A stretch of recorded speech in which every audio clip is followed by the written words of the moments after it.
Salam, bugünkü videoda lisey və gimnaziyalara qəbul sınağı imtahanının izahına baxacağıq. Başlayaq 21-ci sualımızın izahı ilə. 21-ci sualımızda bizə deyir ki, çoxluqlarda olan elementlərin sayına baxaq. Çoxluqlarda olan elementlərin sayı da hər bir çoxluğun dairəsində olan elementlərin sayını biz nəzərdə tuturuq. Yəni, bir dairə içərisində olan elementlər, tutalım ki, burada A-nı göstərir. A-ya daxil olan elementlərin sayı elə bu çevrənin içərisində daxil olan elementlər deməkdir. Və buradakı elementləri saydıqda A çoxluğuna daxil olan elementlərin 7 dənə olduğunu görürük. B çoxluğuna daxil olan elementləri saydıqda B çoxluğunda olan elementlər də hansı ki bu dairənin içində olanlardır. Burada da yenə 7 dənə element olduğunu görürük. C-də C çoxluğunda yenə 7 dənə element olduğunu görürük və D çoxluğunda isə 9 dənə element olduğunu görürük. Demək ki, ən çox olan element sayı D çoxluğuna aid olmuş olur. 22-ci sualda mənə 420 ədədinin sadə vuruqları və onların sayı ilə bağlı olan hissə göstərilib. Burada 420-nin sadə vuruqlarını tam şəkildə tapmaq üçün elə onu sadə vuruqlarına ayırırıq. Sadə vuruqlarına ayıran zaman 420-ni ayırdıq 2 yerə, verdi 210. Yəni burada elə fərqli bir şey eləmirəm. Sadəcə onu sadə vuruqlarına ayırıram. Ayıraq yazaq. Sadə vuruqlarına ayırdıq. Və baxıram ki, 2-dən neçədir nədir? 2 dənə. 2 üstü 2 vuraq. 3-dən neçədir nədir? 1 dənə. 5-dən neçə dənədir? 1 dənə. Və 1 dənə də 7 üstü 1 var. Baxıram yazılar içərisində A-nın qiyməti məndə nəyə bərabər olur? Burada göstərildiyi kimi 2-yə. A bərabər olur 2. B bərabərdir nəyə? 3-ün sayına. Bu da 1 dənədir. C nəyə bərabərdir? 5-in sayına. Bu da 1 dənədir. Və D-nin qiyməti nəyə bərabərdir? 7-yə. Bunların da cəmi bizim üçün qaytarır 10 qiymətini, yəni A variantı doğru olmuş olur.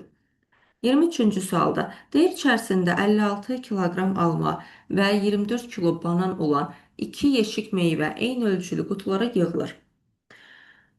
Bunun üçün istifadə olunan qutu sayı aşağıdakılardan hansı ola bilməz? Mən mümkün hallara baxıram. 56 və 24-ü əgər ki mən 2 kiloluq yeşiklərə yığsam, bu zaman necə olur?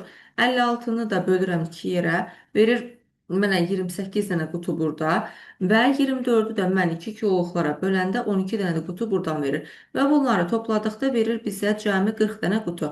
Demək ki, D variantı mümkündür, bunu götürmürük. Daha sonra 56 və 24 hər ikisi nəyə bölünür? 4-ə. 56-nı və 24-ü, 28, 24-ü mən böldükdə 4-ə, 56-nı böldükdə 14, 24-ü isə 4-ə böldükdə 6 qutu verir. Və bunların da sayı ümumilikdə mənə 20 dənə qutunu göstərir. Yəni C variantı da mövcuddur, bunu götürmürük. İndi isə növbəti bunların hər ikisinin bölündüyü qiymət 8-dir. 56 və 24-ün hər ikisini 8-ə bölürük. Burada 7, burada isə deməli 3 dənə qutu verir. Və bunların da cəmi mənə 10 dənə qutu verir. Yəni B variantı da mövcuddur. Bunu da götürmürük. A variantında olan 5 dənə qutu sayını isə heç bir formada biz çıxarda bilmirik. Yəni bu zaman şəkillər müxtəlif olmuş olur. Ona görə burada düzgün cavabı A variantı kimi götürürük. Digər 3 hal çünki mümkündür. 24-cü sualda deyir, aşağıdakı sütunlu qrafikdə bir həftə ərzində kinoteatra gedən tamaşaçıların sayı günlər üzrə verilmişdir. Bu sırada median, moda və ədədi ortanın cəmini soruşur. Median bilirik ki, nədir? Əlimizdə olan qiymətləri azdan çoxa doğru düzürük və o 7 dənə gün olduğuna görə, tək sayda olduğuna görə ən mərkəzdə düşən, ən ortada düşən qiyməti götürməliyik. Burada da biz baxırıq ki, bizdə hansı qiymətlər var deməli. Azdan çoxa doğru ən az olan burada budur, 10. Daha sonra gəlir 2 dənə 15 qiymətlərimiz. Növbəti gəlir bizdə 20, 30, 40 və ən sonuncu isə 45.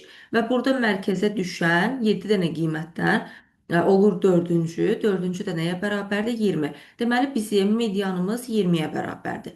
Moda nədir? Ən çox təkrarlanan. Ən çox təkrarlanan sıraya baxırıq ki, 15-dir. Deməli, modamız 15 olacaq. Ədədi orta isə nədir? Bunların cəminin sayan nisbəti. Və biz bunları toplayıb saya böldükdə verir bizə 25 qiymət ədədi orta üçün.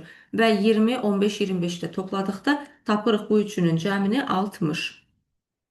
Bu da göstərilib D variantında. Keçək 25-ci sualı. Mənə deyir ki, tərəfi 12 sm olan kvadrat. Bir dənə dərhal tez kvadrat çəkək burada. Təqribi belə bir kvadratdır. Deyir bu kvadratın, deməli, bir tərəfi nəyə bərabərdir? 12-yə. 12, 12, 12, hər tərəfdən 12. Deyir, daha sonra hər tərəfdən 2 sm olan kiçik kvadratlar kəsilibdir. Kiçik kvadratlar kəsilibsə, onları da buradan deməli bu şəkildə kəsək. Saniyə deməli. Kiçik formada kvadratlar. Buradan kəsək. Bu bir kvadratımız. Bu bir kvadratımız. Təxminini çəkirəm şəkili. Bu bir kvadrat. Bu da bir kvadrat. Yəni bu formada kənarlardan bu fiqurumuz bizim kəsilib. Kəsildikdən sonra isə bizə deyir ki, həmin fiqurumuzda deməli paralel formalı bir qutu düzəldilib. Qutunu da düzəltmək üçün aydın məsələ neyinirik? Biz onu bu formada hissələrə ayırırıq. Yəni, baxın, bu hissələr ki var. Yəni, xətti çəkə bilsəm. Ən yaxşı hissələrimizini çəkməkdir. Hə. Deməli, buradan bura, buradan bura və buradan bura. Bu formada kəsilibdir. İndi bir dənə qələmin rəngini dəyişək. Baxın, bu hissələr bizim qutumuzun oturacaq hissəsini göstərir. Və bu hissələr də onun hündürlüyünü ifadə eləyəcək bizim üçün. Kənardakı xırda hissələrimiz də kəsilibdir. İndi mən hər tərəfdən baxıram. Əgər tərəfi 12-dirsə və mən onun hər tərəfindən buradan da 2 kəsib, buradan da 2 kəsirəmsə, bu hissənin uzunluğu nə qalır? 8. Burada 8, burada 8, burada 8. Hər tərəfdən 8, 8 kəsilib. Və hündürlüyü də 2 formasında olur. Yəni, təxmini fiqurumuzu biz çəksək, qutunun qapağı olmur.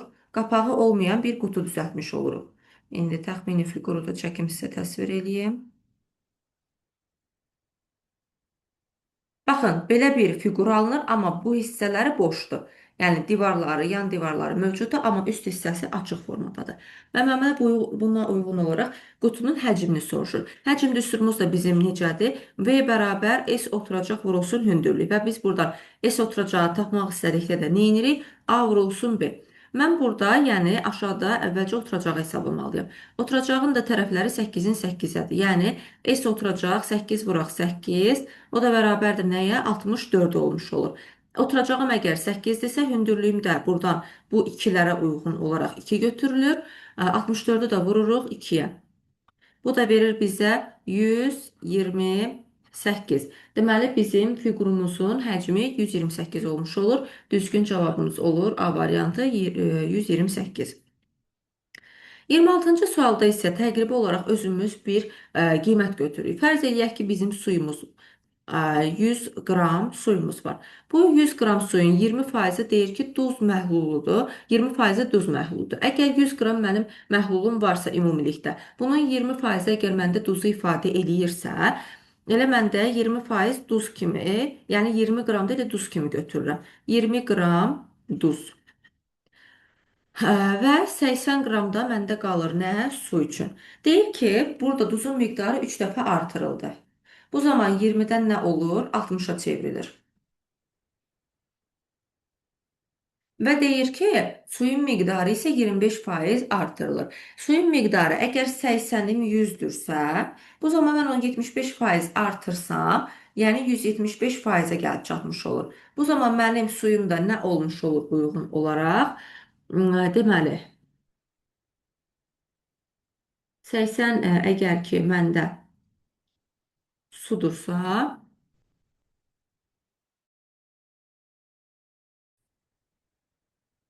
deməli, bunu da hesablayan zaman neyinirik? 80-i vururuq 175-ə, bölürük 100-ə. 80 ilə 100 ixtisar gedir, aşağıda 5 qalır, yuxarıda 4. Və 175 ilə də 5 ixtisar aparsaq, Deməli, yuxarıda alınır 35. 35-i də 4-ə vurduqda, deməli, bizə verir 140, əgər səhv hesablamadıqsa.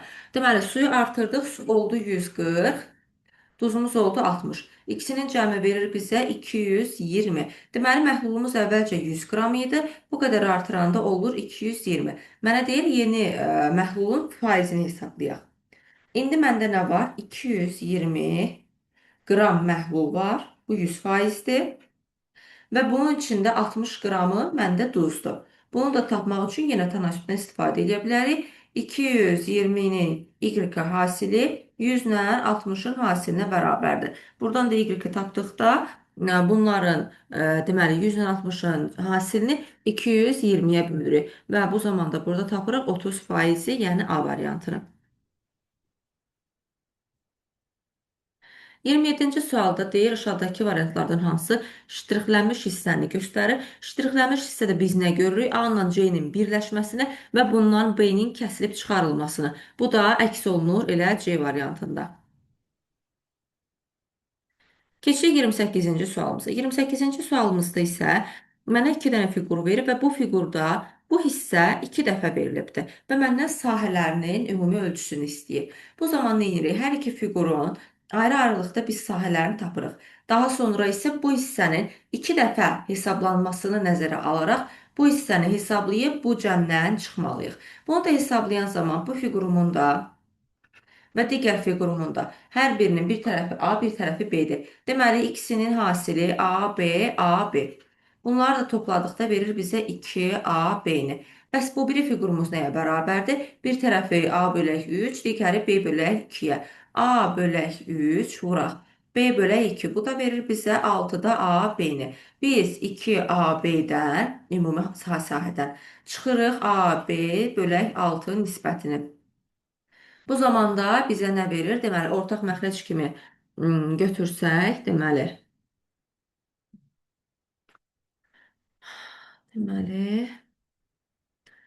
12 AB çıxaq AB-yə. Bu da 11 AB bölək 6 qiymətini bizim üçün verir. Bu da B variantında əks olunur.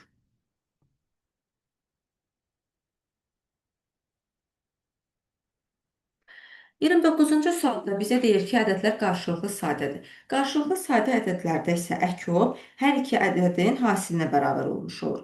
Yəni 3x vuraq 2y bərabərdir 420-yə nəticəsini çıxara bilərik biz buradan. Onda nə edirik? 420-dən biz belə baxırıq. 6xy bərabərdir 420-yə. İxtisar getsə xy bərabərdir 70 qiyməti çıxır. İndi isə buradan 21 bölək x üstə gələk 2y bərabər 23 ifadəsini hesablayaq.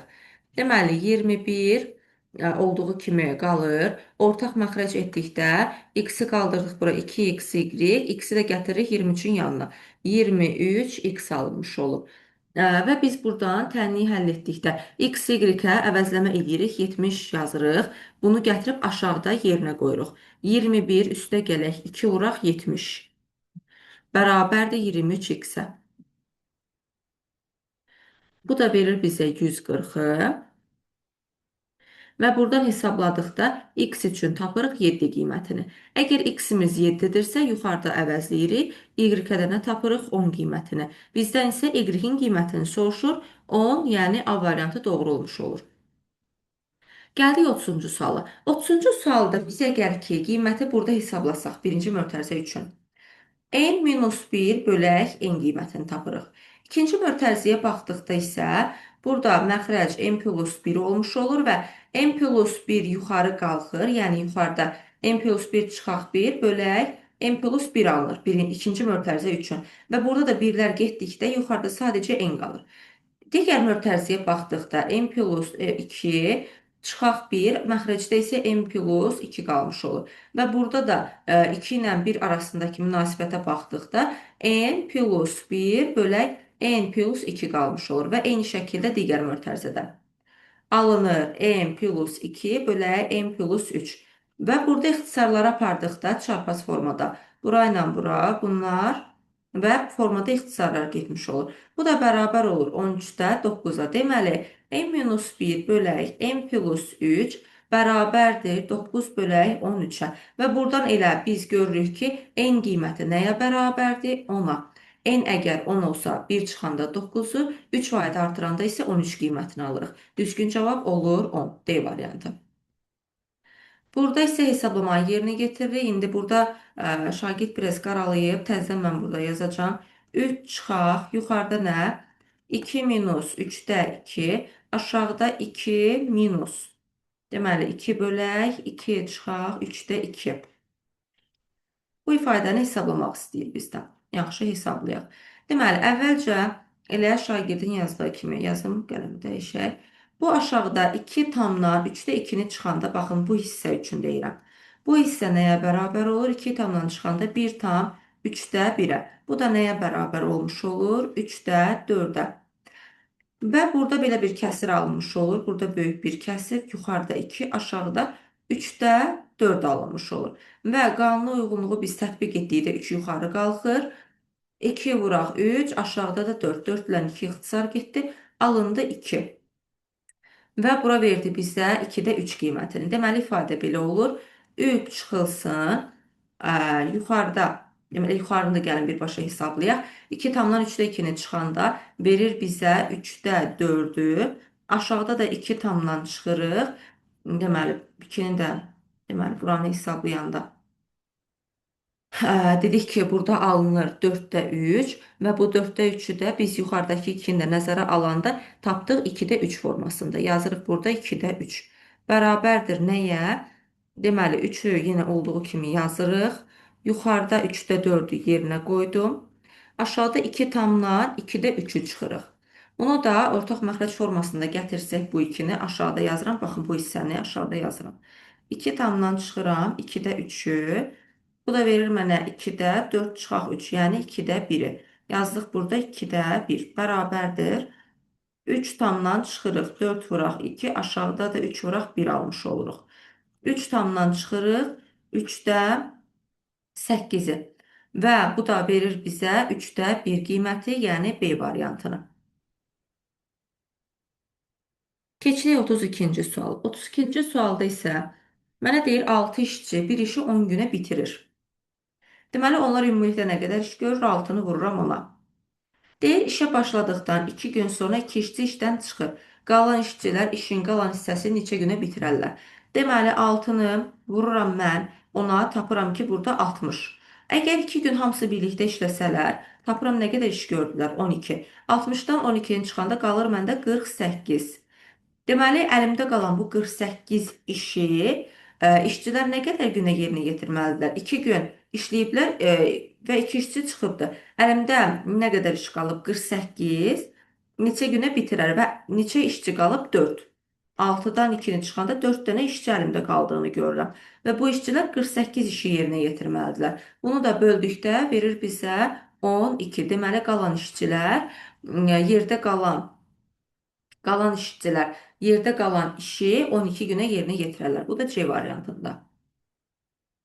Gəldik 33-cü suala. Nə deyir?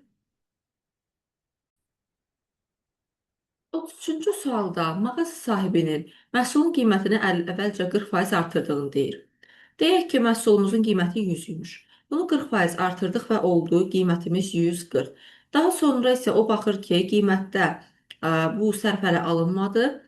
Daha sonra qiyməti dəyişir və dəyişən zaman deyir ki, ilkin qiymətlə müqayisədə 12% qazanc əldə edib. Yəni 100 olub 112. İndi deyir ki, bu 112 140-ın neçə faizidir? Bu zaman 140-ı biz artıq burada 100% kimi götürürük. 112-ni də x. X-i hesabladıqda burada görürük ki, x-imiz bərabər olur 80%-ə. Məndən isə nə istəyir? Deyir ki, yeni qiymət etdiyi endirim neçə satıcının yeni qiymətə etdiyi endirim neçə faizdir? Demək ki, 112 140-ın 80%-idir. Onda nə qədər endirim etmiş olubdu? 20%. Yəni 100-dən 80 çıxırıq, tapırıq ki, 20% o fərq yaradıbdı. Deməli 33 olur B variantı. 34. Bir kəndin qoyunlarında mənə say veribdir. və müəyyən bir sahədə bu qoyunların otarıldığını deyir. Mən əvvəlcə həmin hissənin qiymətini tapıram ki, sahəsi nəyə bərabərdir. 100 metri vururam 150 metrə və ümumi sahəni görürəm ki, nəyə bərabərdir? Deməli, sıfırları artırdıq, qiymətimizi tapdıq. Ümumi sahəmiz bizim 15 min kvadrat metrdir. Və deyir 30, 40, 50 dənə qoyun var. Burada mütənasibliyə uyğun gedirik. 30K, üstə gələk 40K, üstə gələk 50K kimi götürürük. Bu verir bizə 120-ni və sahəni bölürük həmin o 120-yə. Sahəni də 120-yə böldükdə tapırıq 12,5. Deməli, K-mız, yəni nisbətimiz bizim 12,5 olmuş olur. Mənə isə deyir ki, ən az qoyun olan ailələrin hansı sahədən istifadə edir? Ən az da 30 olduğuna görə 30-u vururuq 12,5-ə və tapırıq ki, 3750-yə bərabərdir bu qiymət. Yəni B variantı burada doğru olmuş olur. 35-ci sualda mənə deyir ki, x-in bərabərdir 3k-ya, mənə 4 rəqəmli bir qiymət veribdir. Deməli, burada hər bir qiymət natural ədəddir. Natural ədəd o deməkdir ki, yəni burada 0 istifadə olunmayıb, çünki 0 bilirik ki, natural ədəd deyil. Yəni mən burada x-in 3k-ya bərabər olduğunu görürəm. Bu zamanda biz ehtimallar dəyərləndiririk. Əgər ki bizdə k 1 olarsa, bu zaman x-mə uyğun olaraq qiymət çıxır nə? 3. Ancaq mən x-ə 3 qoyduqda digər qiymətlərdə şərtin pozulduğunu görürəm. Digər qiymətlərdə şərt pozulduğuna görə k-nın fərqli bir qiymət yoxlayıram. Bu dəfə yoxlayıram 2. Və bir də nə ala bilər k? 3 qiymət ala bilər. Bu zaman da x-im uyğun olaraq 9 olacaq. İndi ehtimalları yoxlayıram. K 2 olduqda baxıram şərt pozulurmu? K əgər 2-dirsə, bu zaman y bunun 3 misli. Bu da nəyə bərabər olmuş olur? 6-ya. Y bundan bir vahid böyük 7, Z isə bundan bir vahid kiçik, yəni 5. Mənə deyir ki, buna görə ədədin rəqəmləri cəmi nəyə bərabərdir? Burada da rəqəmləri cəmlədikdə verir bizə 18, yəni A variantını. Bəs nəyə görə K-nın yerinə biz 3 qoymuruq? K-nın yerinə 3 qoysam, X-im olur 9, bu zaman isə Y 10 olmuş olur. Bu da bir rəqəm olaraq ifadə oluna bilməyəcəyinə görə yanlış olmuş olur. Ona görə düzgün cavabımız A variantı. Daha sonra getdik. Deməli,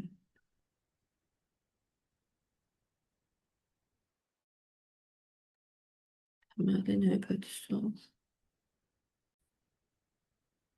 36-cı sualda isə bizə nisbətdən danışır. Deməli, 180 kilometrin həqiqi məsafəsini soruşur. Deməli, mənə deyir ki, xəritədəki ölçü 4,5 sm olan iki şəhər arasındakı həqiqi məsafə 180 kilometrdir.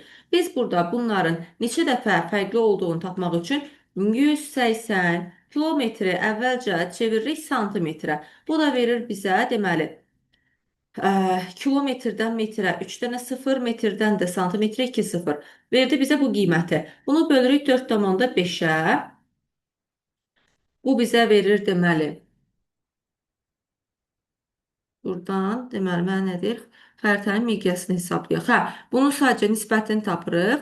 Nisbətini də tapan zaman bizə verir, deməli sıfırların sayına baxırıq. Burada vergül sürüşsə bir dənə də 0 artır. Bir dənə də 0 artdı. Deməli 180-i 45-ə bölürmüş kimi baxanda 4, 1, 2, 3, 6 dənə də 0 arxasına alırıq. Bu da uyğun olaraq mövcuddur. D variantında 0 burada artıq yazdım. D variantı uyğun olmuş olur. Nə edirik? Bu qiyməti çeviririk əvvəlcə santimetrə, sonra isə bölürük. Bölən zamanda vergülünü bölməyə uyğun prosesi icra edirik.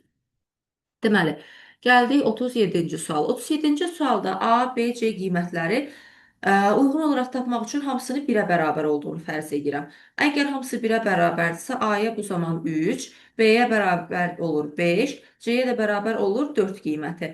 İndi B burada nə istəyir bizdən? Qiyməti hesablayaq. Bu deyəsən vurmadı. A üstə gələk C-ni. A-nın yerinə 3-ü, C-nin yerinə 4-ü qoyanda verir bizə 7 qiymətini. B-nin də yerinə 5-i qoyuruq. 5 ilə 7-nin də hasili bizə verir 35, yəni C variantını. 38-ci sualda bərabərsizliyin tam həllərinin cəmini istəyir. Əvvəlcə həlləri qeyd eləsək, -8, -7,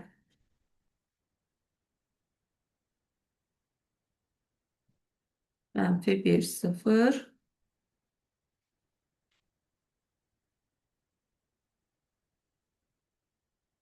Baxın, qiymətlərimiz bunlardır. Buradan bura kimi olanlar elə mənfi müsbət toplandıqda bizə sıfırı qaytarır. Qalır bizdə mənfi 8, mənfi 7. Bunların da cəmi bizə mənfi 15, yəni A variantını verir. 39-cu sualda mənə qiymət verir. Qiyməti təzədən burada yazaq.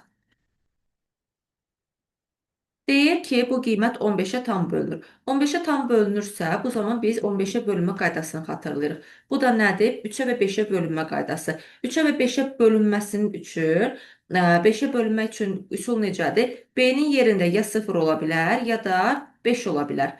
Əgər 5 0 olarsa, bu zaman A-nın yerinə qoya biləcəyim qiymətləri düşünürəm. A-nın yerinə qoya biləcəyim qiymətlərdə cəmləyəndə 3-ə bölə biləcəyim qiymətlər olmalıdır. Bunlar da uyğun olaraq 2, 5 və 8-dir. Yəni mən A-nın yerinə 2-ni, 5-i ya da 8-i qoysam, ədədin rəqəmlərini toplasam 3-ə bölünəcək. Əgər 5 qoysam, bu zaman A alır 0, 3, 6 və 9 qiymətlərini. Burada da mən baxıram A-nın yerində neçə müxtəlif qiymət olur? 7 dənə, yəni C variantı düzgün gəlir. 40-cı sualda isə mənə qiymətlər veribdir. Deyir ki, burada ən böyük fərq. Ən böyük fərqi tapmaq üçün mən burada baxdım, ən böyük qiymət hansıdır? 17. 17 ilə x arasında ən böyük fərq əgər 15-dirsə, x-ə mən nə qoyacağam avtomatik? 2 qiymətini. X əgər 2 olsa, bu zaman ən böyük fərq olur məndə 15. Və bir də mən burada x-in yerinə nə qoya bilərəm? X-in yerinə bir də qoya bilərik 3 qiymətini. X-in yerinə deməli mən əgər 3 qiymətini qoysam, bir dənə düzmü qoydum? X-in yerinə əgər ki mən, nə deyir məndə? Ən böyükdən ən kiçik qiyməti, bircə saniyə. Bir də biz x-in yerinə 18 qoya bilərik. Bu zaman x əgər 18 olsa, onun 3 ilə fərqi bizə 12-ni qaytarmış olur. Yəni x-in yerinə bir dəfə 2 qoysaq, 2 ilə bu 17-ni nəzərə alırıq ən böyük fərq. Bir dəfə də mən burada 3-ü nəzərdə tutub x-in yerinə 18-i qoyuram. Bu zaman da fərqimiz həmin qiyməti verir. Və 18 ilə də 2-nin fərqi mənə nə verir? Bu ikisinin fərqini soruşur çünki. Bu da verir mənə 16, yəni B variantını. Getdik 41-ci suala. Deyir oyunda komandanın 4 oyuncusu hər biri fərqli sayda qol vurubdur və onların cəmi 20-dir. Əgər 20-dirsə, 20-ni 4-ə böldükdə mən tapıram 5. Fərz eləyək 5, 5, 5. Bu zaman nə edirəm? Buradan böldüm təxmini. Buradan birini, buradan da ikisini götürürəm. Bu biri gətirib qoyuram bu 5-in üzərinə. Bu ikini də gətirib qoyuram bu 5-in üzərinə. Alındı 3, 4, 6 və 7 qiymətləri. Qiymətlər hər biri müxtəlif olmuş olur və cəmləri də mənə 20-ni verir. Və ən az qol vura biləcək şəxs ən çoxu 3 dənə qol vura bilir. Bu da B variantında özünü göstərir. 42-ci sualda. Mənə deyir ki, iki pişik Tom və Bob 3 gün ərzində sıçan ovlayırlar. Tom hər keçən gün əvvəlkindən 3 dəfə çox, Bob isə hər keçən gün əvvəlkindən 4 dənə çox sıçan olur. Deməli, Tom və Bob qeyd edirəm. Birinci gün deyirəm bu x olsun, bu y olsun. İkinci gün 3x və üçüncü gün bu qədər. Bunlar mənim qiymətlərim. Deyir ikinci gün üçüncü gün ikisi birlikdə 44 olublar.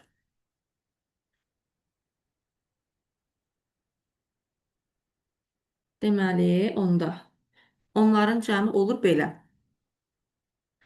3 gün ərzində isə onların ümumi topladıqları bir-birinə bərabərdir. Onda Tom nə qədər toplayıb ümumilikdə? X-ləri toplasam, mənə verir 13x-i.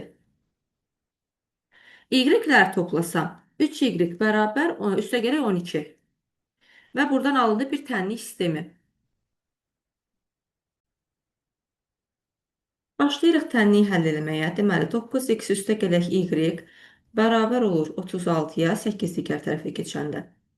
Və 3y üstəgələk 12-də deməli necə yazdıq? 13 çıxaq 3y 2 saniyə buranı bir də yanlış yazdıq. 13x çıxaq 3y bərabər olmuş olur 12-yə. Aldı sistem tənlik. Və indi burada 3-ə vurma üsulu ilə biz burada y-lərimizdən azad olaq. Buranı, yəni bu yuxarıki hissəni mən 3-ə vursam əgər, bu zaman nə alınır? Deməli, 27x üstə gələk 3y bərabərdir 108-ə və digər hissədə olduğu kimi qalır. 13x çıxaq 3y bərabərdir 12. Burada mənfi 3y ilə müsbət 3y gedir və 15x bərabərdir 120 almış oluruq. X-imizə isə buradan, deməli, X-imizə isə buradan çıxır. Deməli, 120-ni bölürük. 15-ə mi? Düzmü hesabladıq? Bircə saniyə. Burada 3-ə vururduq axı. Deməli, 3-ə vurduq. Burada verdi bizə 27x. Burada verdi bizə 27x. 27x-lə 13-ü topladıq, verdi bizə 40x. 40x 120 deməli bərabərdir 40x-ə. X-imiz də çıxır buradan 3. Deməli, x-imiz oldu 3. X-i 3 tapdıqdan sonra məndən nə istəyir? Birinci gün birlikdə neçə sıçanın ovlandığını. X-i tapdıq biz burada 3. İndi isə y-i tapaq. Y-i də tapmaq üçün elə tərəflərdən birində biz əvəzləmə aparsaq, bu zaman y-i tapa bilərik. Burada x-i unutmuşuq. Deməli, x-in yerinə biz 3-ü gətirib qoysaq, elə ki, yuxarıdakı tənlikdə qoyuraq. 3-ü gətirib 9-a vursaq, 9 vuraq 3, üstə gələk y, üstə gələk 8 bərabər 44-ə. Buradan isə uyğun olaraq y-in 9 olduğunu görürük. Y-im oldu 9, x-im oldu 3. Deməli, birinci günü Bob 9 dənə sıçan tutubdur. İkisinin cəmi isə birinci gün üçün bizə 12 dənə sıçan vermiş olur. Bu da C variantında. 43-cü sualda Tahir özünə və 14 sinif yoldaşına deyir ki, kitab almaq istəyir. Bunu parta şagird məsələsi kimi də düşünə bilərsiniz. Tahir özünə və 14 sinif yoldaşına deyir kitab almaq istəyir. Lakin kitab almaq üçün, hamıya kitab almaq üçün 8 manat pulu çatmır. O yalnız sinif yoldaşlarına kitab alır və 7 manat pulu artıq qalmış olur. Tahir deyirdən çıxarkən neçə manat pulu var imiş. Deyirik ki, özünə və 14 sinif yoldaşına kitab almaq istəyir. Bu zaman deyirəm ki, 14 vuraq 15 olmuş olsa. Bircə saniyə deməli, buradan ötərə aparaq. Burada parta şagird məsələsi kimi də apara bilərik, amma daha da asan bir formada necə götürə bilərik? Deyir, əgər özünə almaq istəsə, özü ilə birlikdə 8 manatı çatmır. Əgər özünə almayıb, yalnız 14 nəfərə alsa, bu zaman 7 manat pulu artıq qalır. Deməli, arada 15 manat bir fərq yaranır. Əgər alsa, 8 manatı çatmır. Almırsa, 7 manata artıq qalır. Deməli, kitabın bir dənəsinin qiyməti 15 manat olmuş olur. Mənim bir dənə kitabım əgər 15 manatdırsa, mənə deyir 14 sinif yoldaşına kitab alsa. Onda 14-ü vururuq 15-ə və bu verir bizə 210 manat və deyir ki, əgər özünə almasa, yəni 14 nəfərə hərəsinə 15 manatlıq bir dənə kitab alsa, 210 manat onlara pul xərcləyir və 7 manat da cibində qalır. Deməli, ümumilikdə o 217 manat pula sahibdir ki, bunların 15 manatdan 14 dənəsinə kitab alır, 7 manat da pulu artıq qalır və 8 manat özü üçün çatışmır. Belə götürürük. Gələk 44-cü suala. Deyir, 3 vaqondan ibarət qatarda cəmi 150 sərnişin var. Birinci vaqondan ikinciyə 8 nəfər. Baxın, bunları bir-bir yazıram. Birinci, ikinci və üçüncü nəfər. Deyir ki, birincidən ikinciyə 8 nəfər. Deməli, birincidən çıxıram 8-i, ikincinin üstünə əlavə edirəm 8-i. İkincidən üçüncüyə 12 nəfər keçir. 2-dən 12 çıxıram, üçüncüyə 12 əlavə edirəm və bundan sonra bütün hamısında say bərabər olur. Yəni, 150-ni də 3-ə böldükdə hər birində 50 olduğunu görmüş oluram. Mənə deyir, buna uyğun olaraq ikinci vaqonda əvvəlcə neçə sərnişin var idi. Baxın, ikinci vaqonda neyniyib? 8-i gəlib, 12-si gedib 50 olub. Deməli, prosesi əvvələ sarırıq. 50-nin üzərinə 12-ni əlavə edib 8-i çıxırıq. Bu da verir bizə, deməli, 62 çıxaq 8. Bu da 54 nəfər sərnişin olduğunu göstərir əvvəlcə. Keçdik 45-ə. Deməli, bu sualda deməli dairəvi formada düzüldüklərini deyir. Dairəvi formada düzülüb deyir 7-ci şagirdin diametri üzrə, yəni onun qarşısında 23 nömrəli şagird dayanıbdır. Burada nə edirik? Üsul necədir? Biz 23-dən 7-ni çıxırıq, verir bizə 16 və həmin o 16-nı da 2-yə vurduqda ümumilikdə bütöv 32 nəfər şagird olduğunu görmüş oluruq. Yəni bu dairəvi masa üsuludur. Dairəvi masa üsulunda əgər qabaq-qabağa dayanan nömrələri bizə veribdirsə, bu zaman ikisinin fərqini 2-yə vurduqda biz ümumilikdə bütün masada olan adamların sayını tapırıq. Bu da D variantında görünür. 46-cı sualda. Deyir rəqəmlər hasili 12 olan 3 rəqəmli cüt ədədlər. Rəqəmlər hasili ümumiyyətcə 12 olan 3 dənə qiymətləri düşünəndə bu hansılardır? 1, 2, 6. Bu 3 dənə rəqəmi biz düşünürük. 1, 3, 4 və bir də 2, 2, 3.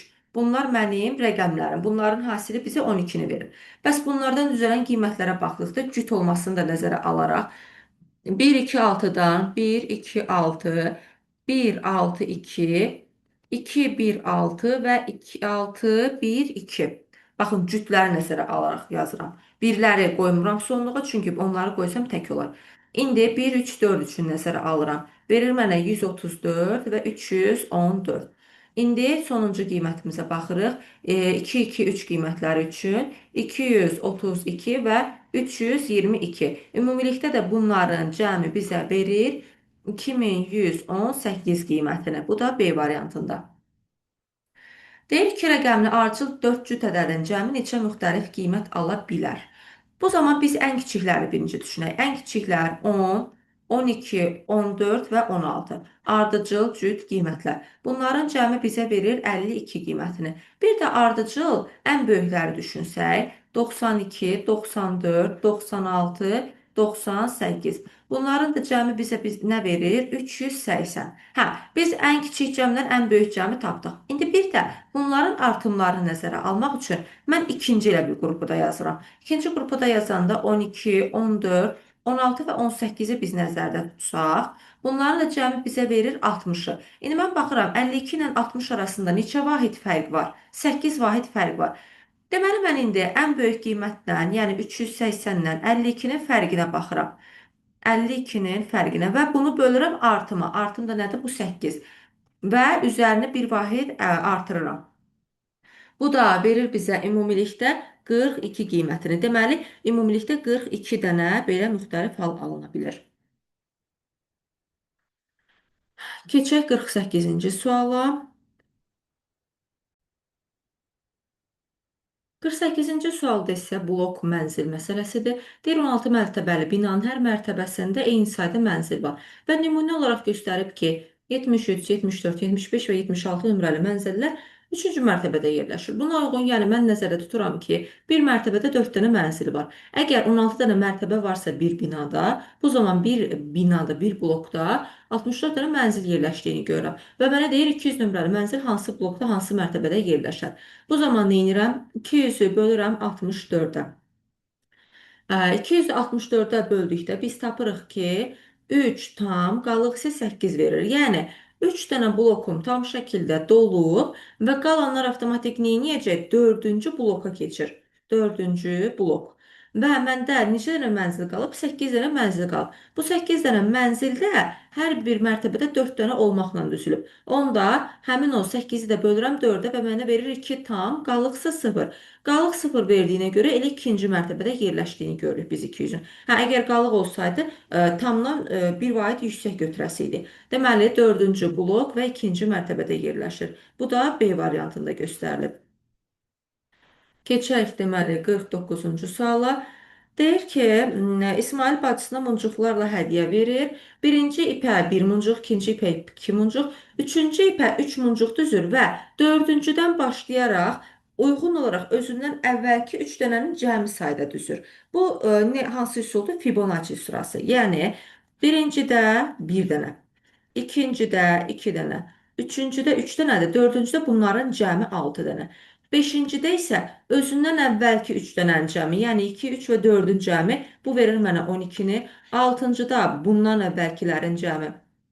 Daha doğrusu burada verir 11 dənə və bura kimi neçə muncuq işlənir, bunları da qabağında yazıram. Baxın, bura kimi 4-cü də daxil olmaqla, bura kimi 12 dənə muncuq işlənir. 5-ci də daxil olmaqla 23 dənə muncuq işlənmiş oldu. İndi 6-cıda baxıram özündən əvvəl 3 dənənin cəmi. Yəni 20 dənə muncuq istifadə olunubdur. Və 6-cını da saydıqda verir mənə 43 dənə istifadə olunan muncuğu. 7-cidə özündən əvvəlki 3 dənə 37 dənəni, 8-cidə 68 dənənin istifadə olunduğunu, 9-cuda 125 dənənin istifadə olunduğunu görürəm. Və bunlar da uyğun olaraq topladıqda 7-cidə Artıq 80 dənə muncuğun, 8-cidə 148 dənə, 9-cunda isə 273 dənə muncuğun istifadə olunduğunu görürəm. Deməli, məndə düzgün cavab olur A variantı 9 dənə. Yəni 9 dənə ipə 273 dənə muncuğu düzmüş olub.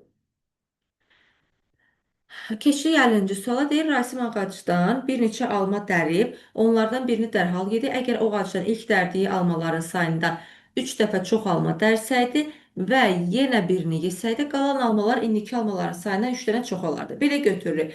Ağacdan əvvəlcə x dənə alma dərib və bunun bir dənəsini yeyibdi.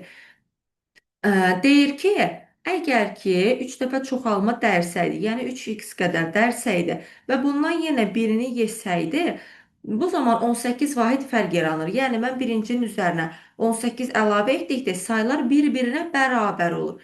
Və buradan quruldu bizim tənliyimiz. Baxın, bu ilkin halı idi. Bu ikinci tərəf isə ikinci hal. Buna uyğun tənliyi həll edirik. Tənliyi həll etdikdə 18 bərabər 2x-ə, x-imiz də bərabər olur 9-a. Deməli, o lap birinci 9 dənə alma dərib və bundan bir dənəsini dərsəydi 8 dənə alma qalardı. Məndən nə istəyir? Hal-hazırda Rasimin neçə alması var deyə soruşur. Yəni ikinci hissə artıq ikinci hal, ikinci belə deyək, fərziyyə hissəsidir. Məndən birinci halda neçə dənə almanın onda qaldığını soruşur. Bu da mənə 8 dənə alma verir. Keçir yəni birinci suala. Deyir, qutuda 8 dənə sarı alma, 3 dənə yaşıl alma var. 9 dənə yaşıl almud və 4 dənə sarı. Deməli, məndə 2 dənə rəng kateqoriyası var. Sarı və yaşıllar. Mənə deyir ki, mən elə sayda meyvə çıxarım ki, ən sonda eyni rəngdə ən azı belə deyək, 2 dənə meyvə olmuş olsun. Hərəsindən bir dənə meyvə olmuş olsun.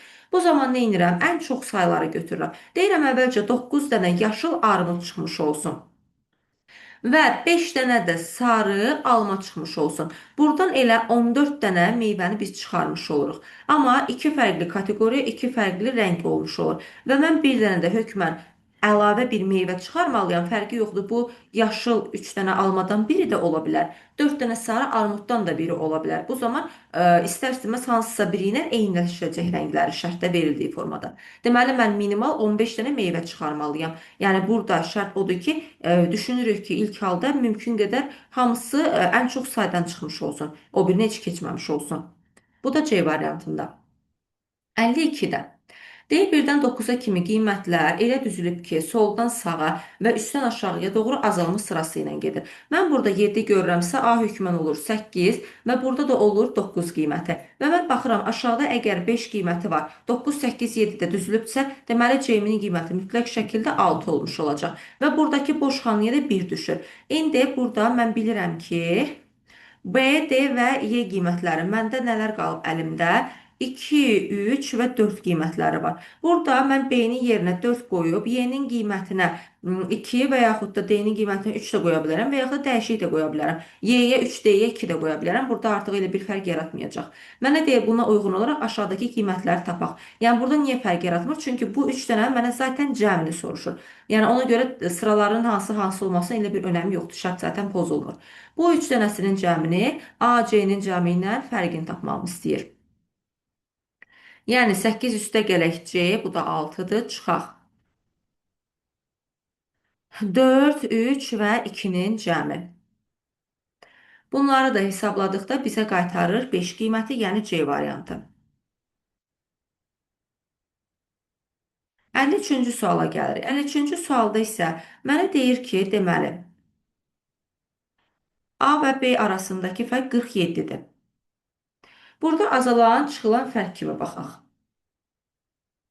Deməli, azalan, çıxılan və fərq kimi baxsaq. A-dan B-ni çıxanda verir mənə 47, səhv yazıq, burada 40 yazdıq. C və D evlərinin nömrələri üçün deyir ki, C çıxaq D-ni tapaq. Baxın, B-dən D-yə mən bilirəm ki, bunlar neçə artıqdır. Yuxarıda təklər, aşağıda cütlər olduğuna görə. Buradan bura 2 vahid, buradan bura 2 vahid, buradan bura 2 vahid. Yəni, mən D-ni nə edirəm? 6 vahid artırmalıyam. C-nin qiymətinə baxıram. C isə A-dan 2 vahid fərqin olmuş olur. Yəni mən deməli burada belə yazaq. D bərabər olur B üstə gələk 6-ya. C isə nəyə bərabər olur? A üstə gələk 2-yə. Yəni mən burada A-nı 2 vaid artırsam C-ni almış oluram. A üstə gələk 2, bu mənə C-ni ifadə edir. Və bundan çıxmalıyam nəyi? D-nin qiyməti, yəni B üstə gələk 6-nı, bu da D-nin qiymətini ifadə edir. Deyir, buna uyğun olaraq 47 necə dəyişmiş olar? Burada da baxıram ki, neyirik? Azalanı deyir 2 vaid az artırdıq. Azalan 2 vaid artdı. Çıxılan isə necə az artdı? 6 vaid artmış oldu çıxılanımda. Buna uyğun olaraq bəs 47 necə dəyişəcək? 2 ilə 6 arasındakı biz fərqə baxdıqda bu 2 vahid artıb, bu 6 vahid artıbdır. 4 vahid bizim fərqimiz dəyişmiş olacaq, azalmış olacaq. 47-dən də 4-ü çıxanda biz verir bizə 43 qiymətini. Deməli C ilə D-nin fərqi də bizə verir 43-ü. Deməli 54-cü sualda isə bizim qiymətimiz bu şəkildə olur. ABC, ABC, yəni bu bütöv bir qiymətdir. Deyir ki, təhlik sinifi ilə minlik sinifi eyni qiymətdir. Və sadə ədəd olduğunu vurğulayıb bizə. 6 rəqəmli təkliklər sinfi, bir dəqiqə, sadə ədəd. Aha, baxın burada. Sadə ədəddən ibarət olan belə bir qiymətdir. Deyir, belə olan halda ABC qiyməti hansına qalıqsız bölünər? Bu da təbii ki 143 olacaq. Yəni 33 ilə 99 zaten 2 rəqəmli qiymətlərdir. C də sadə deyil. ABC deməli 143, 143. Bu şəkildə eyni sadə ədəddir ki, bu tam qalıqsız şəkildə buna bölünə bilir. O da D variantında ikisini tapır. 55-ci sualda isə mənə deyir ki, dərzini ölçmək üçün 2 dənə xəttkeşi var. Biri 40 sm, biri 50 sm. Deyir 6 metr parça sifariş edilir və dərzi yanlışlıqla 50 metr 50 sm-lıq xəttkeşlə yox, 40 sm-lıq xəttkeşlə ölçür. Buna uyğun nə qədər parçanı az vermiş olar. İndi mən baxıram ki, 6 metrlik parçanı santimetrə çevirsək bizə verir 600 sm. Mən bunu 50 sm-liklə ölçsəm, neçə dəfə ölçməliyəm? 12 dəfə ölçməliyəm. İndi bu 12 dəfəni 40 santılıqla ölçsəm, verir mənə 480. Deməli 600 ilə 480 arasında nə qədər fərq yaranır? 120 santimetr. Bunu da məndən metrlə soruşur. 120 santimetrdə bərabər olur 1,2 metrə, yəni A variantında düzgün cavab göstərilibdir.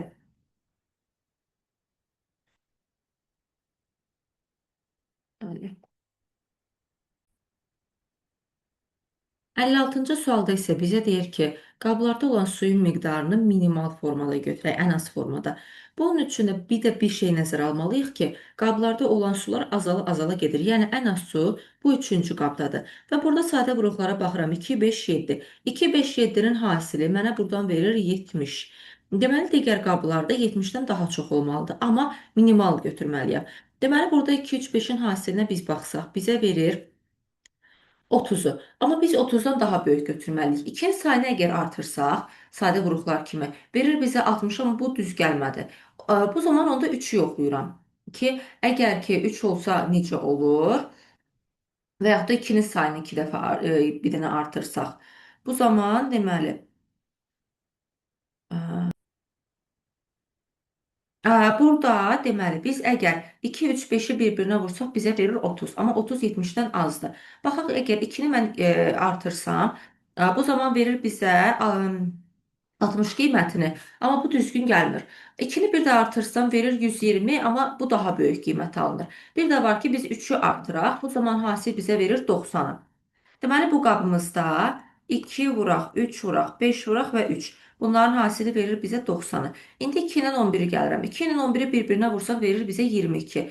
Və bunların misillərini düşünəndə 3 dənə 2 götürsək, bir dənə 11, bu da verir bizə 176. Yəni mən 2-ni artıra-artıra getdim. 11-i artırsam çox böyük olacaqdı. Ona görə ən azı soruşduğuna görə 2-ləri artırıram. Deməli, birinci qabda 176, 90 və 70 uyğun olaraq qablarında su var. Bunların da cəmi verir bizə 336, yəni C variantı doğru olmuş olur.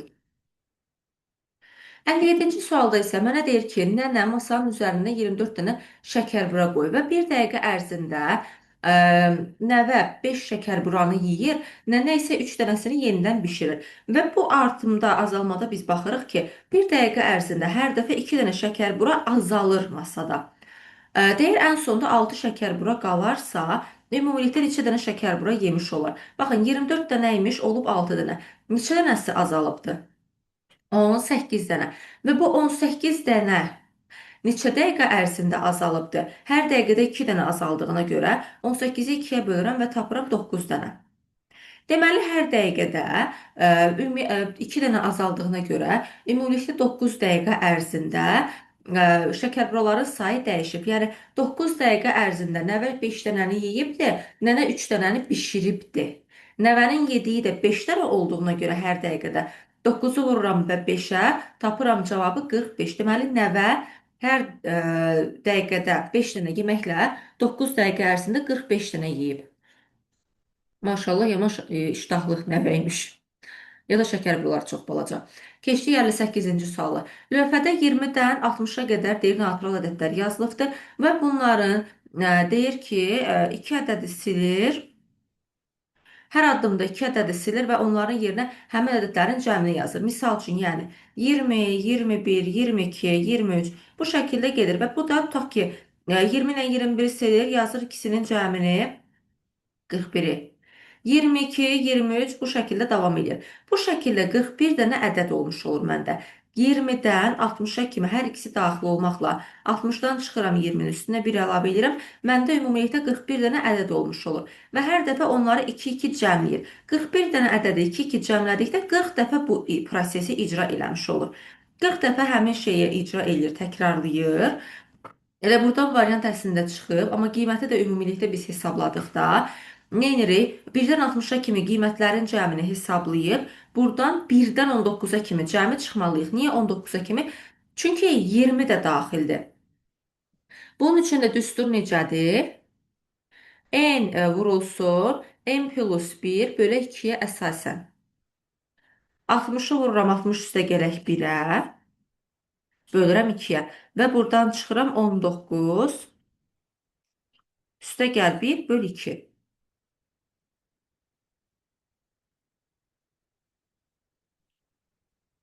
Bu da 1640 qiymətini qaytarır.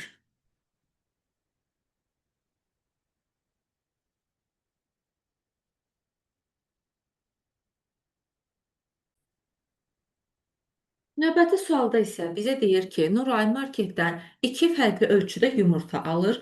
Böyüklərin kütləsi 42 qram, kiçiklərinki isə 35 qramdır. Və bunların ümumi kütlələri cəmi bir-birinə bərabərdir. Yəni, böyüklərin kütləsi cəmi ilə kiçiklərin kütlələrinin cəmi bir-birinə bərabərdir. Aralarındakı fərq isə 8-dən böyükdür. Götürürük 42 dənə böyük yumurta. Deməli, birinin böyük yumurtaların kütləsi kiçik yumurtalara, yəni 35 kiçiyə bərabər olmuş olur. Buradan bunları ixtisar aparsaq, 7-yə, burada 6 böyük bərabər 5 kiçik alınmış olur. Burada böyüklərə 5 dənə, kiçiklərə əgər 6 desək, aradakı fərqin 1 olduğunu görürəm. Amma mənə deyir ki, fərq 8-dən çoxdur. Onda fərqi 9 kimi götürürəm. Bu ikisi arasındakı fərq əgər 1-dirsə, onda hər iki tərəfi 9 dəfə artırıram. 9 dəfə artırdıqda 5-i vururam 9-a, böyüklərin sayını 45 dənə, kiçiklərin sayını isə 54 dənə tapmış oluram. Və mənə deyir ki, qutdakı yumurtaların sayılarının cəmi ən az neçədir? Ən az neçə deyir? 45 ilə 54-ün də cəmi bizə verir 99 dənə, yəni D variantı doğru olmuş olur. 60-cı sualda isə bizə deyir ki, burada deməli ardıcıl qiymətlər verilibdir. Ardıcıl qiymətlər veribsə, demək ki, burada x. Burada x üstə gələk 1, x üstə gələk 2, x üstə gələk 3. Yəni şərt oxuduqda biz bunu görürük ki, ardıcıl qiymətlərdir. Ən aşağıda bunları düzdüm. Sonra deyir yuxarıya doğru toplana gedir. Mən x-dən x üstə gələk 1-i toplasam, 2x üstə gələk 1 alıram. Bu bir ikisini toplasam 2x üstə gələk 3. Sonuncuları toplasam 2x üstə gələk 5 alıram. Daha sonra yuxarıda alınır 4x üstə gələk 4. Burada 4x üstə gələk 8. Ən yuxarıda isə 8x üstə gələk 12 almış oluruq. Və mənə deyir ki, buradakı ən böyük tək ədəd 75-dir. İndi mən baxıram, ən böyük deyirsə yuxarıdan baxmağa başlayıram. Və yuxarıda baxıram. 8x üstəgəl 12 cüt olacaq. Niyə?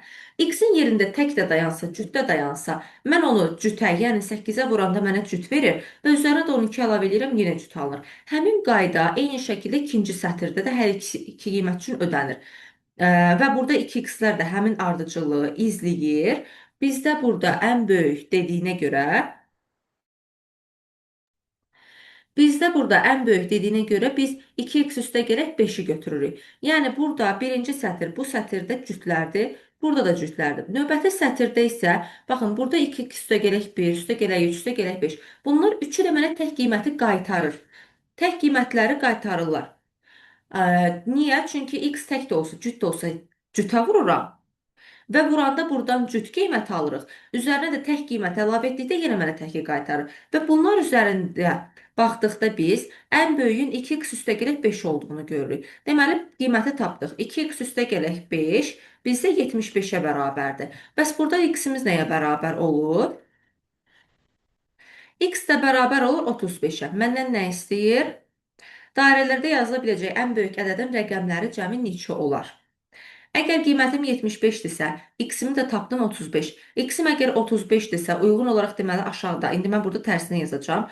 Deməli 35, 36, 37 və 38 olmuş olur. Bunları topladıqda 35-dən 36-nın cəmi, deməli bizə verir 71. Bu ikisinin cəmi bizə verir 73 və 75. Bu ikisinin cəmi bizə verir 144. Buradan isə alınır 148. Və bu ikisinin də qiyməti bizə verir deməli 144 nə? 148-in cəmlərinə baxırıq. 292 mi eləyir? Səhv toplamadımsa 292. Bunların da məndən rəqəm cəmini istəyir. Rəqəm cəmdə 292-nin cəmi verir bizə 13 qiymətini. Bu da C variantında əks olunur.